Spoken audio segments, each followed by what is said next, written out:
Welcome to our fourth advanced higher hangout. Sorry for being a bit late. We shifted the schedule from 7 o'clock to 9 o'clock just for tonight. And tonight's hangout will be looking at a couple of good starter questions taken from the past papers. So without much more to say, we will move on to screen share and we'll look at our first question. And the first question is a very famous one, and it's to do with electric potential. Now, let's take a few wee seconds to sort of see what we have here.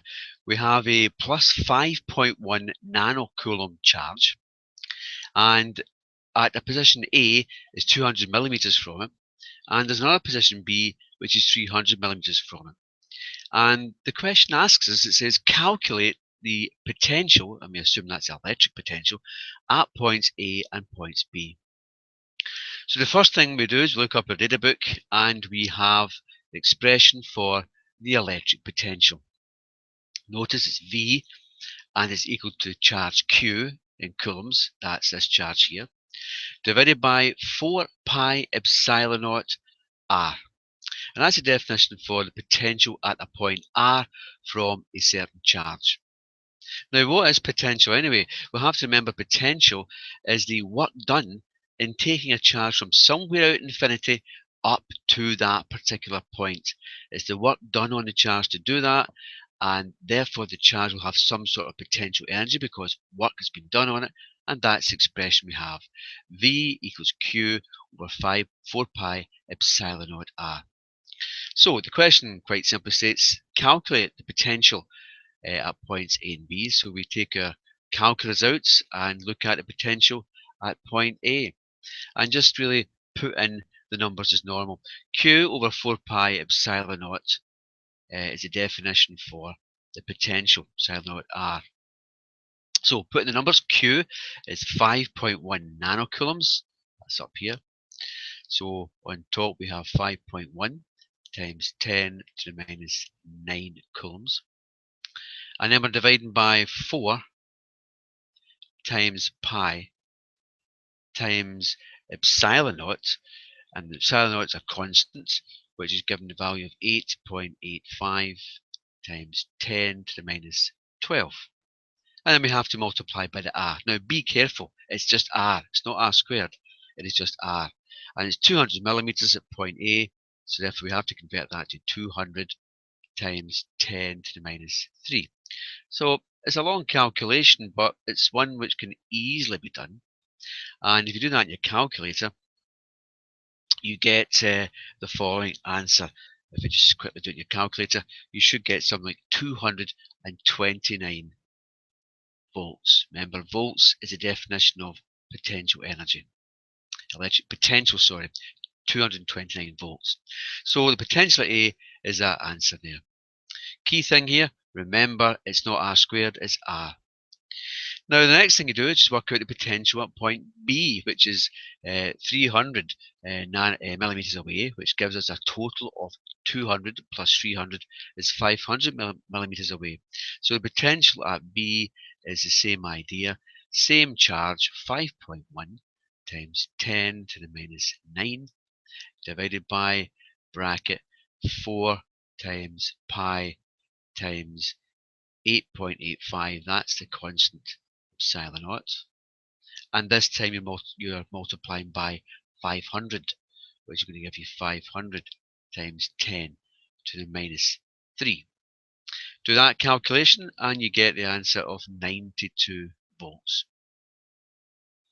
So you can see the difference in the potential energy. Obviously, if you bring a charge from a way out in infinity and bring it up to B, you're doing less work. So therefore that charge at position B will have less potential energy. In this case, that's correct, 92 volts. Bringing the charge closer to the big charge requires more work, and therefore the potential the charge will have at this position will be higher, and it'll be 229 volts. Now in physics, we're not much interested in the potential at the points as in the potential difference between the 2 points.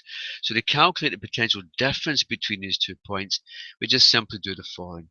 We would say potential difference, we just write that shorthand, potential difference is equal to VA, potential at A, take away the potential at B. So it's got to be equal to 229 volts, take away 92 volts. And that gives us our answer as 137 volts. So the potential difference between those 2 points is 137 volts. So key points here. First of all, you have to really double make sure that you know it's just R. But then again, you're looking up the data book, you're getting the expression for potential, things should be straightforward. You work out the potential at A, work out at B, take one away from the other to find the potential difference, and that's you got the answer to our first question for tonight. Remember, this little movie will be recorded and put on YouTube, on the YouTube channel, so you can catch up at really any time you want if you're not watching it live, or if you're watching it live, you can catch up later on. Okay, back to our second question for tonight's hangout, and it's still on the theme of electricity, and it's this one here.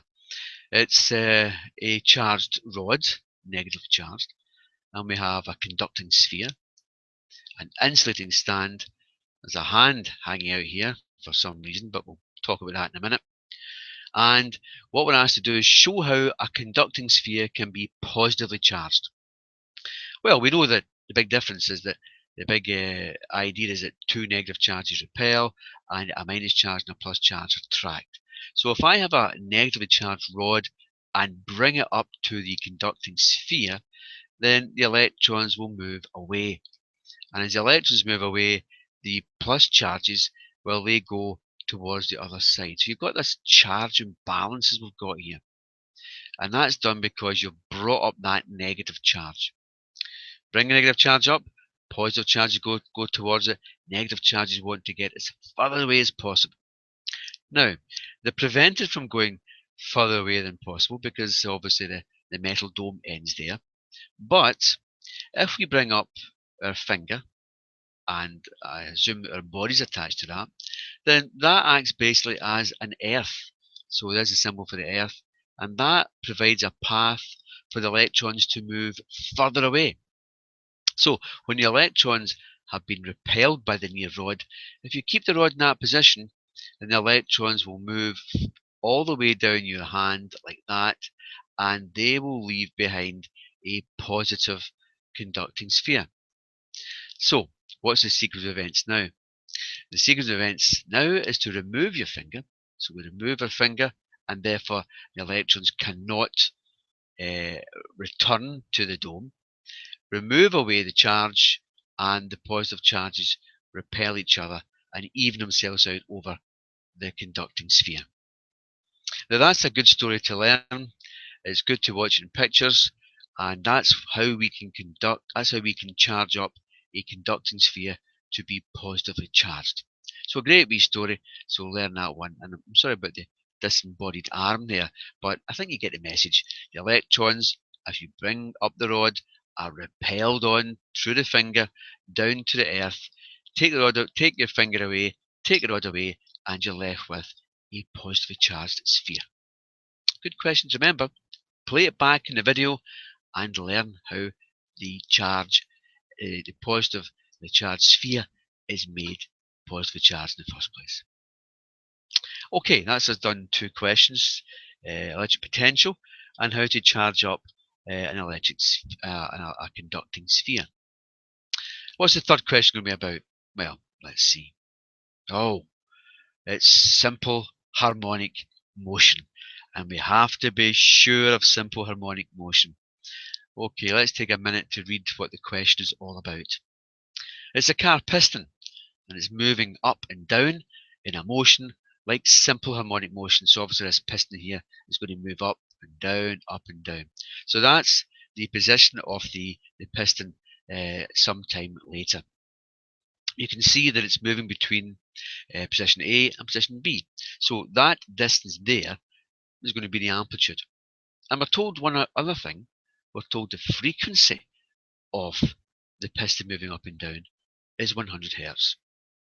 Now, we have to remember that famous equation for the displacement, when you're dealing with simple harmonic motion. And the equation we want to remember is a y displacement. Y is going to equal to the amplitude A times cos of omega t. And remember, you have to really think that omega is 2 pi times the frequency. So we can work out omega and we can work out the amplitude. So it's really straightforward, because y then becomes the amplitude, which is going to be 0.1 meters, 0.10, times cos, and we'll put this in a bracket, omega is 2 pi f, so 2 pi times the frequency is 100, and that will be t at the end of that. So we just tidy things up a bit. We've got the equation y equals 0.10 cos 200. I'll just leave that as 200 pi, so 200 pi t. And that's you got the simple harmonic equation for the displacement upwards from the centre. Now, just to make sure we know the sequence of questions that could be asked, you could be asked a question of finding the maximum acceleration in this particular case. So, maximum acceleration, we know we start off with dy by dt is going to be equal to the speed at a particular point. So dy by dt of this expression here is going to be, well, cos has got to be minus sine. So we put minus 0.10, and we've got to multiply by this bracket here, 200 pi. So times 200 pi. And of course the cos changes to sine. So sine 200 pi t. So there's the speed of the piston at any particular time, 0.10 times 200 pi, and that's going to give you 20 pi, multiplied by 10, so minus 20 pi sine 200 pi t. So there's an expression for the speed, the velocity of the particle at a particular time t. To find acceleration, well, we just have to go and do the derivative again, dv by dt, and dv by dt of the sine is going to give us, well, we'll keep it minus 20 there. The derivative of sine becomes cos, and you're going to have 200 pi t, and you're going to multiply that by, we multiply it by 200 pi again. So I'll just keep the 200 pi over here, 200 pi, multiply that by there. So what do we get now then? The acceleration has got to be equal to minus 20 times 200 is going to give us minus 4,000 pi squared cos 200 pi t. And you can see, if you do a wee bit of algebra, that the acceleration can be put into an expression of minus omega squared y. Now we know that y is equal to 0.10 cos 2 pi times 100 t, so you can change this about and get your answer. But maybe we're asked to find the maximum acceleration, and we know the maximum acceleration will be when, in this case, t is equal to 0. So the maximum acceleration, t equals 0, we can work out that. That's going to give us 1. Cos of 0 is 1. So the maximum acceleration will be simply equal to 4,000 pi squared. So the key things to remember about this is, if you're asked to describe an equation, you have to describe an equation with simple harmonic motion, you have to be familiar with that there. That's the defining equation, that one there. And you also need to know what omega equals 2 pi f, and if you're given a frequency, as we're told here, then you can work out what the final equation will be for the simple harmonic motion. And that was this equation here. An added part to this, they might ask you to find the speed, and the speed is going to be derivative of that, so dy by dt would give you this expression. And it's just taking your time and working through the algebra and hoping it's all right. Well, I hope I've got everything all right there. as I rush through these questions. So learn that one, play it back to the movie, and be ready in case they ask you that one in the final exam. Okay, what's our next question for this evening? And our next question for this evening is one that we've been doing quite a lot in the class lately, and that's the air wedge interference we get when we place two glass slabs together and we shine light almost vertical on it at a certain distance x into the slide. That'll be a distance x along here. And we've got something at the edge of the two slides which can in fact give us a wedge shape here. Now we can work out an expression for the interference pattern for that, the maxima, and with that expression we can work out the diameter of the object it's here. In this case we are assuming that it's the diameter of a hair. Now when you look down onto the slides, if you're looking down like that onto the slides, you will see something like that. You will see a kind of fringe pattern like that. Bright fringe, dark fringe, bright fringe, dark fringe, and they're all regularly spaced. Now our job today, this evening, is to derive an expression for the diameter of that hair. Now before we do that we must look at what is happening in the interference pattern. So we are dealing with interference of division of amplitude, because the amplitude of this wave going down here is going to be decreased as it passes through, because you're going to lose some of its amplitude, its energy, by reflection. Now let's see what's going to happen, because these two waves here are then going to have to, they'll interfere, and if there's a path difference between them, they will either interfere constructively or destructively. So let's get an expression for the path difference between these two waves here, these two rays of light. Ray of light comes down here and gives you up here, we'll call this one ray 1. So that's ray 1 and that's ray 2, and it's these two rays that are going to interfere. Now ray 1 is reflected off the bottom of the slide, and ray 2 comes from reflection of the top of the bottom slide here. Now where's the path differences? Well, we assume first of all that that distance in there is t, very small, and it's a distance of x along the slide. Now the path difference of ray 1 as it comes down is going to reflect off the bottom of the slide, so there's going to be no phase change because you're reflecting off glass and air. So ray 1, there's going to be no phase change. Ray 1, no phase change. Now what happens to ray 2? What is that doing? What's its path difference? Well, first of all, it's going to travel 2t, and because it's in air, we just say the optical path difference is 2t. So we're going to have 2t for that, but it's also going to reflect off the bottom slide on the top half of it, which means there's going to be glass underneath it. Refractive index is bigger, so there will be a phase change of pi. When you reflect off something where there's going to be a bigger refractive index on the other side, there'll be a change of pi.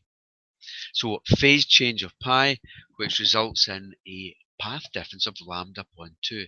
So the total path difference between these two waves here, which are going to interfere, is going to be 2t plus lambda upon 2. Now, what's the condition for the maximum and the minimum? Well, let's assume we're going to be looking at the minimum. We're going to look at one of these dark bands here, which is placed at this point. So we can say condition for the minimum,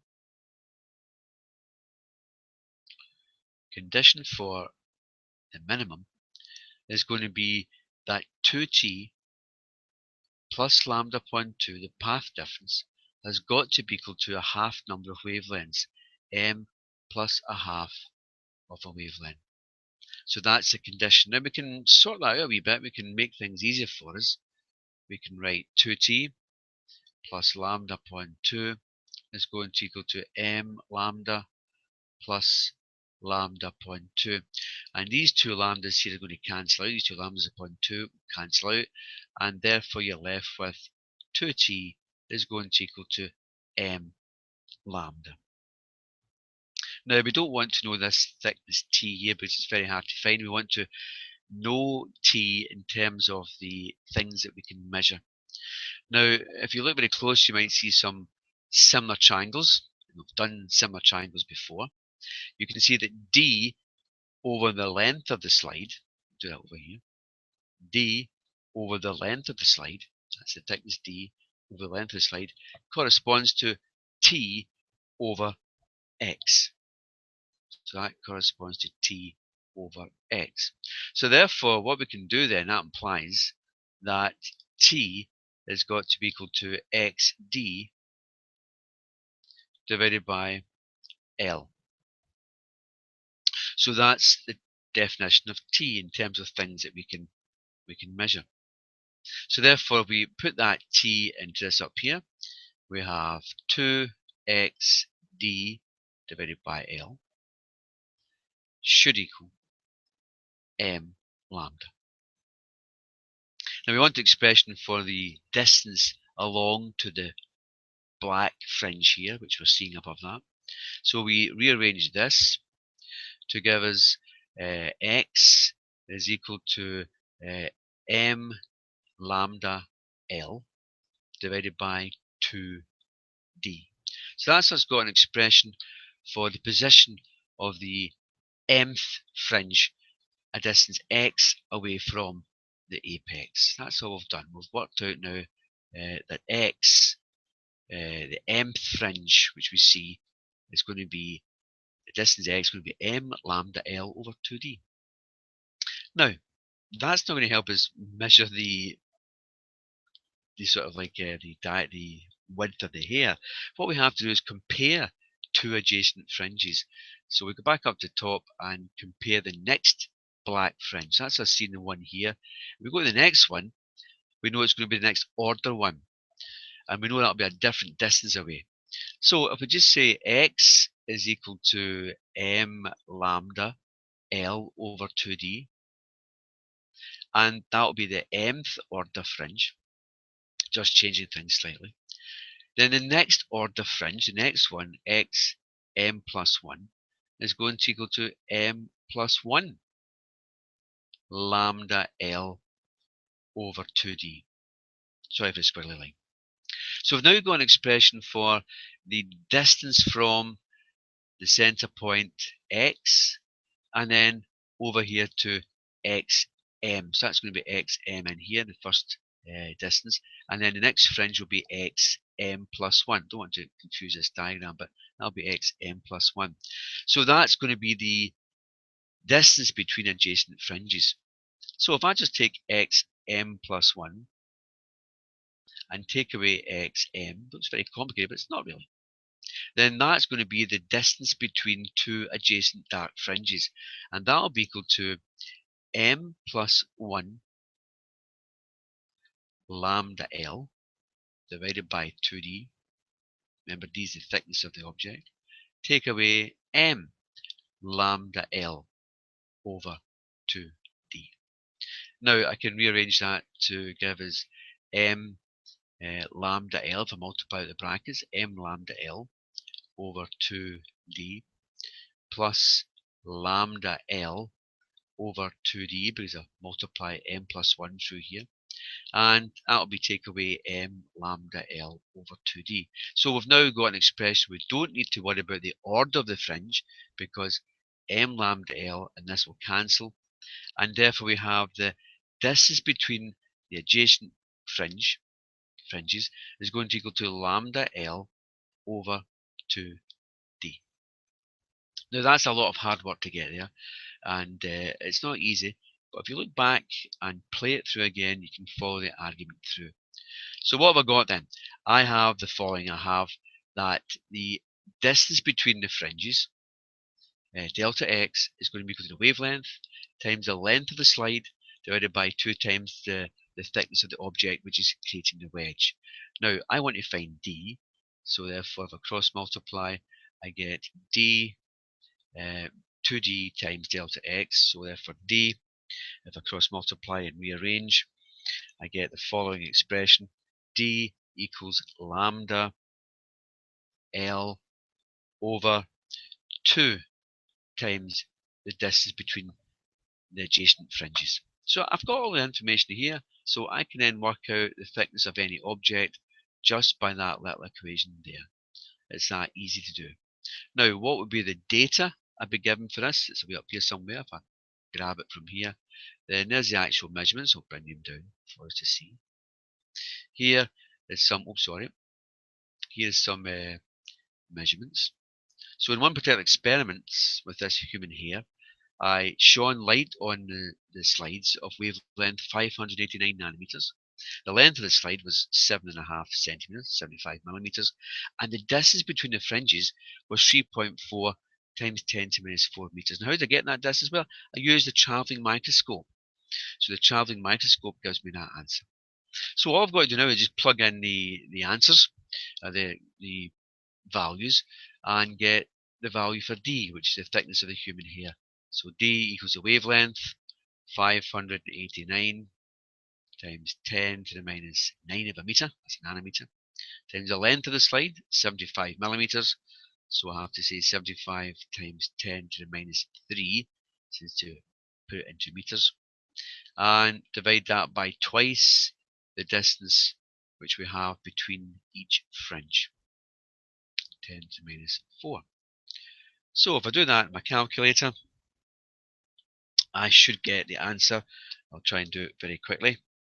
We have 589 to minus 9 multiplied by 75 times 10 to the power minus 3, close the bracket, divided by, bracket in the bottom, 2 times 3.4 times 10 to the minus 4, close bracket.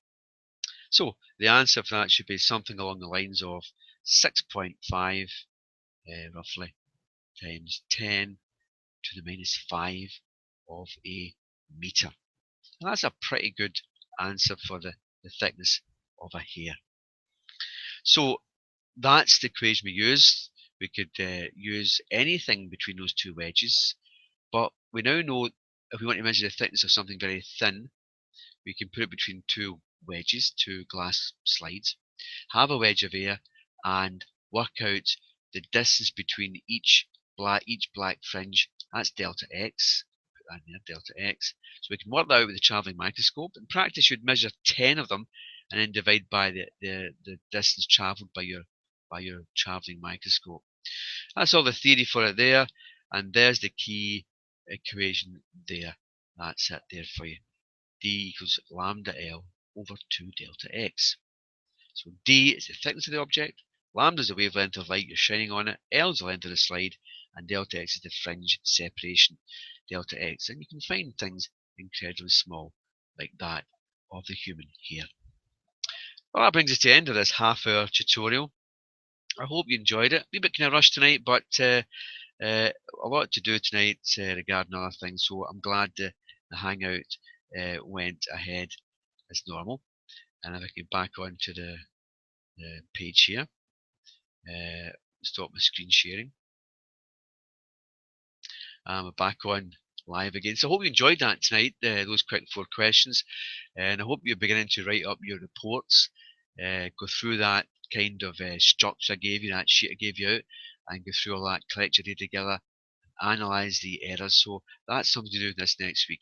We've only got one lesson to go on the advanced higher, and we're finished, and that's polarization. And we're looking at that on Thursday. So I hope you've enjoyed tonight. From Mr. Malin, thank you very much for listening, and we'll see you back in school. Remember, you can play the movie back at your own leisure and slow it down and watch how all the different questions are solved. Thanks very much. Good night.